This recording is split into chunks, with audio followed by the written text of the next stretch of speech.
Est-il possible de retirer un facehugger ainsi que son embryon? Eh bien, cette question, on va tenter d'y trouver une réponse au travers de cette vidéo. La première tentative de retirer un facehugger est apparue dans le premier film Alien. Avec l'aide d'un scalpel laser, Ash et Dallas ont tenté de trancher les doigts solidement agrippés au visage du pauvre Kane, sans succès, et dans cet échec, ils apprirent que le sang du facehugger était acide. Dans Alien 2, Bishop a établi, après avoir consulté les rapports des médecins de la colonie d'Adley's Hope, qu'il était quasiment impossible de retirer le parasite une fois sur le visage d'une victime. Les tentatives des médecins sur les malheureux colons se sont terminées soit par de très graves brûlures à l'acide sur le visage de l'hôte, ou soit par une mort par strangulation. Dans Alien 4, Ripley 8 parvient à retirer un facehugger un peu trop tactile. Mais on explique ce miracle par son hybridation. En effet, Ripley dispose de la force physique des xénomorphes. Et pour rappel, les xénomorphes peuvent enfoncer des portes en acier sans trop de problèmes. Donc c'est un peu hors jeu tout ça. Du côté des jeux vidéo maintenant, dans Alien Colonial Marines, les Marines essaient de retirer l'embryon coincé dans Bella sans trop de succès.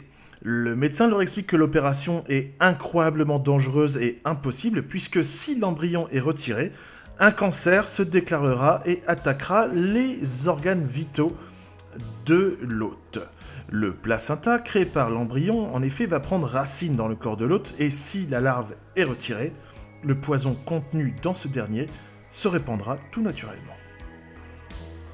Dans les comics, le célèbre Dr. Church, souvenez-vous, j'avais fait une vidéo sur ce type il y a 2 ans maintenant, est parvenu à retirer une larve de ses intestins après une opération de 7 heures et plus de 2 mois prisonnier d'une ruche xénomorphe. Mais il est important justement de souligner que la ruche qui le détenait était infectée par une forme de champignon qui affaiblissait considérablement les xénomorphes de la dite ruche.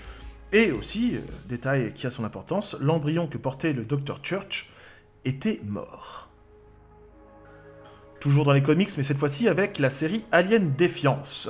Le Dr. Hollis s'est retrouvé infecté par un embryon royal, et elle a décidé de se débarrasser de la monarque elle-même.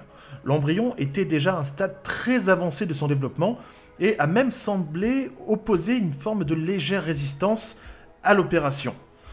Les médecins entourant le docteur Hollis ont constaté les dégâts sur les organes internes, mais malgré l'incroyable blessure, la gravité de l'opération et l'extraordinaire perte de sang, le docteur Hollis est finalement parvenu à se débarrasser de l'embryon, et d'un embryon royal, une reine en devenir.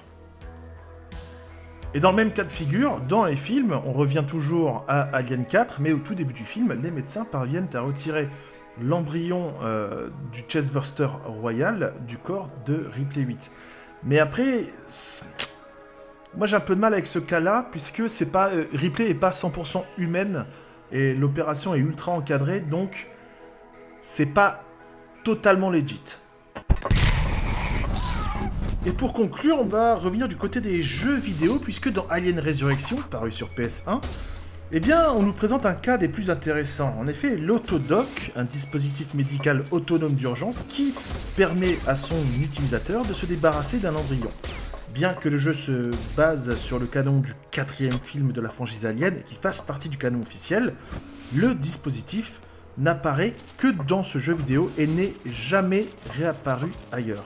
Mais c'est plutôt intéressant. Alors normalement, la vidéo devrait s'arrêter là. On a fait globalement le tour de toutes les méthodes pour retirer un facehugger et parfois même retirer l'embryon qu'il porte.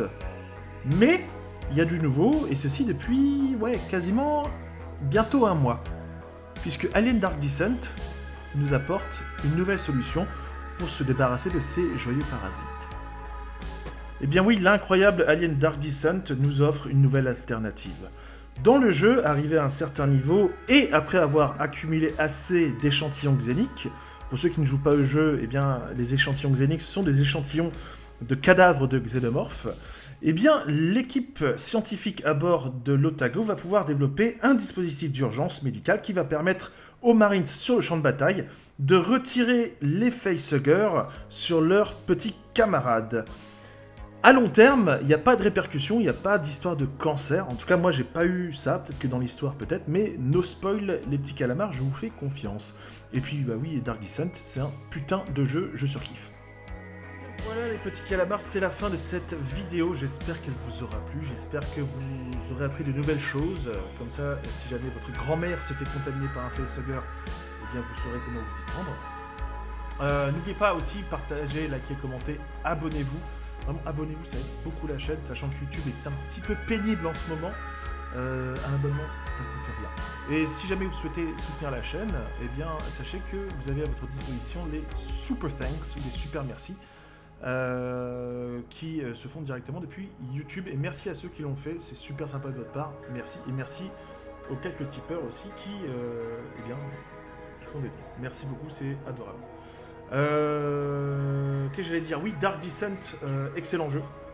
Je surkiffe ma race et j'aimerais me remettre à streamer et faire du Dark Descent, donc à voir si ça peut vous plaire ou pas. Parce que j'ai bien avancé dans l'histoire et franchement c'est passionnant. Je sais pas vous si vous avez kiffé, mais je prends un pied d'enfer et c'est le jeu qui est le croisement parfait entre Alien Fireteam Elite et Alien Isolation, parce que dans Fireteam Elite c'est un côté un peu trop Left 4 Dead.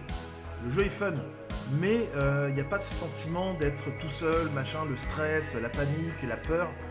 Dans Dark Descent, on chie des cubes. Donc voilà.